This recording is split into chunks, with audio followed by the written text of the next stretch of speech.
Welcome back, guys. Let's take a look at Bitcoin for the month of January 2022. It's a new year, and we want to find out whether we have any opportunity to make some massive gains in this market, as it has become very quiet at the moment. Now, if you've been following, as you should do, as you hit that like button and subscribe to the channel down below, we do have quite a few cryptos which have been popping off. Now, I've been posting these to the members in Patreon. The link to that is down below, and talking about reasons why I like these cryptos, why I'm buying in, and also exit strategies and exit targets as they begin to move in the direction that I'm hoping they move.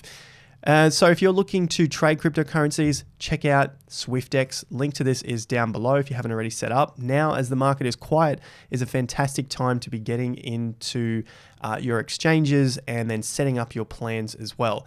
And I mention that because a lot of people wish they were here in 2019 and early 2020 before the market took off.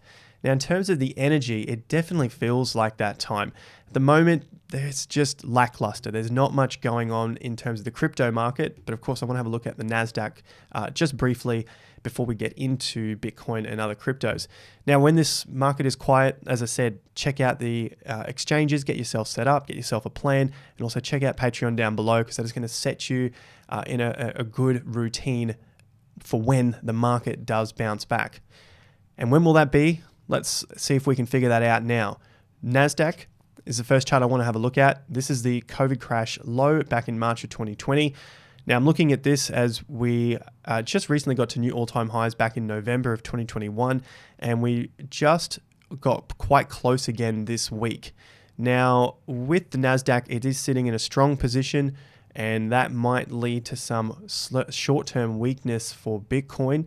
You can see we're above our major 50% level here of 14,500, and then the COVID crash range, so from that low to the current all-time high, that's sitting at 11,768. So it's well and truly above both of these levels, quite close to its all-time high. So it's possible that the NASDAQ market is taking some of those gains and some of that energy away from the cryptocurrency market at the moment. So we'll keep that in mind. If this thing starts to shoot to new all-time highs, we need to see how it reacts, or how Bitcoin reacts to that.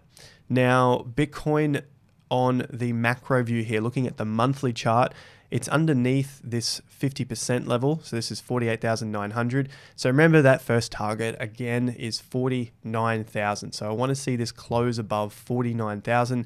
And the next couple of levels are 54,000, and then above the next 50% level, which is around 56. So first 49, 54, 56. At the moment for Bitcoin, as it's underneath these levels, it doesn't look like we're going to get too much movement at this point in time.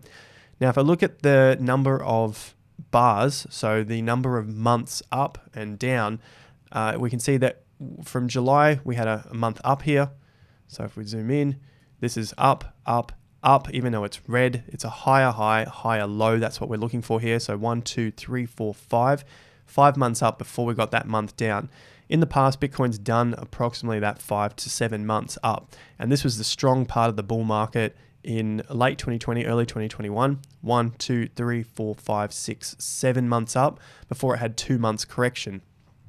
Now, earlier that year in 2020, 1, 2, 3, 4, 5 months up, and a month correction. Now, this is a different time in the market as well, so I don't see us getting 7 months straight up after we had 5 months up and 1 month correction, but I think we're probably going to go sideways a little longer. We had the 5 months up out of 2019, so 1, 2, 3, 4, 5. You could almost call it 6 from this point. So you had the low in December, 1, 2, 3, 4, 5, 6, but then the market was sideways and down. So basically what I'm looking at here for a larger term time frame is I can't see this market just taking off to new highs or getting past this $56,000 at least for January. Probably got another few weeks at these levels before we really start to see any of this big movement. Ideally, I would love to be proved wrong, and for that to happen, market needs to close above 49,000 for a few more days, and then if we drop it back down to a shorter term time frame, we have our weeklies here, and those weeklies are around that $52,500 level. So not much is really happening from this point. 1, 2, 3, 4 weeks, basically in this sideways period between 45,000 and 52,000. The market still doesn't know what it wants to do.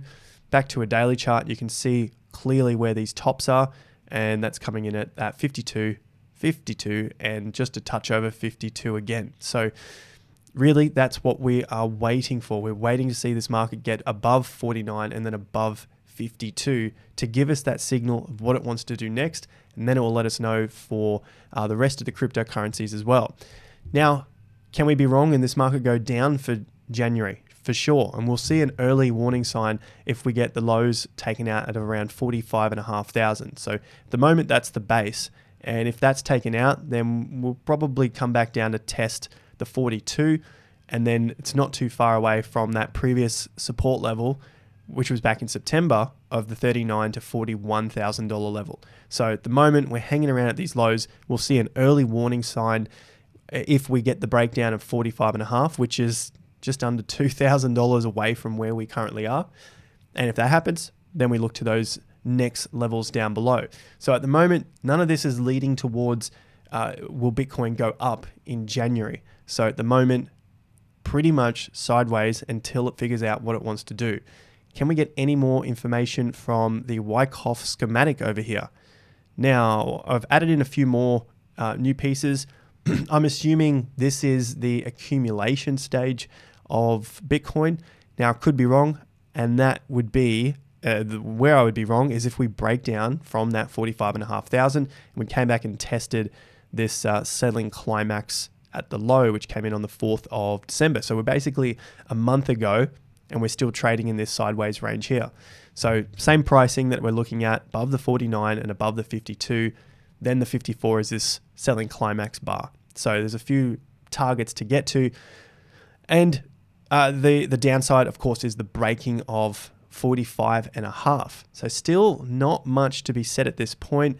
I am on Bitstamp here looking at some of the volume that came in towards the end of December, which is not bad news, but we definitely want to see that volume, the increase of volume, move towards the upside. So when the market goes up, we want to see the volume increase rather than the volume increase when the market drops, because that's not such a good sign.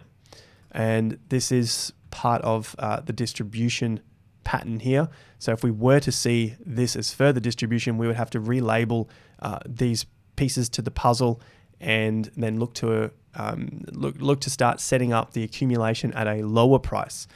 And so this might sound all negative, but as I said earlier, 2019 was was not a good feeling part of the year. These first few months of 2019 were dead. There was nothing going on. It was extremely quiet. But when you look back, this was the time that you wanted to be in. You didn't want to be in when the market was going crazy in June and May of that same year. Then the market started to die off. And after it had such a big run, there was a long time for the market to die off. And we had to wait again for the market to reaccumulate before it went on this next massive run. And so we've gone on a massive run. And we attempted a second massive run, which hasn't happened.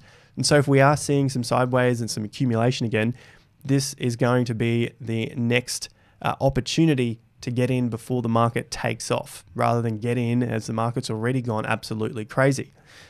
Ethereum is doing a very similar thing as well. So the months up, here's the low, or this is the low in June, and then the number of months that are up, we have 1, 2, 3, 4, 5, and then a reversal. So very similar to Bitcoin. This was the previous reversal in September. So you can see it was a lower low. 1, 2, 3, 4, 5, 6, 7, 8 months up, and basically 1.5 to 2 months reversal. So we've done our 5 months, and the market is resting, recovering, rejuvenating. And if we look at it, maybe it's something similar to what happened in mid to late 2017, mid to late 2017, where you had the month up and reversal, and the accumulation took place again before a few final months of that parabolic run.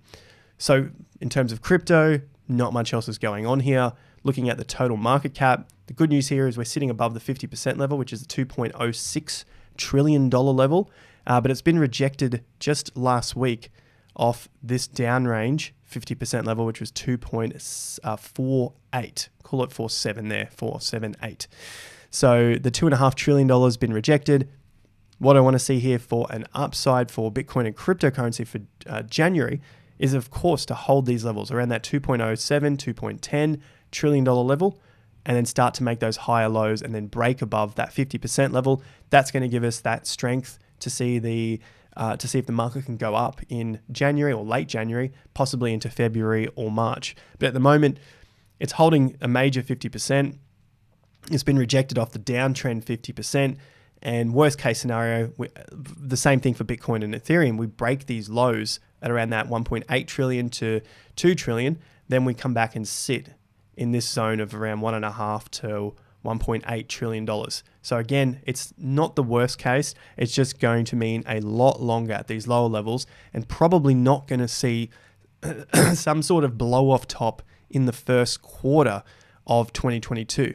At the moment, this is looking like it's setting up for a longer accumulation period and probably something later in 2022, possibly quarter 3 or quarter 4 at this stage. Ideally, quarter 2, that April, May, June period would be lovely. But at the moment, there's not much else to say at this point for the market to go up in January. More accumulation is required for crypto and for Bitcoin as well. So make sure you've hit that like button, subscribe to the channel, plenty more updates coming up, especially altcoins. As we've seen Curve move, we've seen Yearn Finance move, the DeFi stuff is starting to move, all the while with crypto not doing too much and Bitcoin also not doing too much. So stick around for those videos on the channel. Subscribe and check out SwiftX and Bybit. Links down below if you don't have your exchanges already set up. Get those done and check us out on Patreon, where we're doing our 360-degree investor analysis across all of the markets and, of course, the property cycle as well. See you guys at the next video. Until then, have more fun to get more done.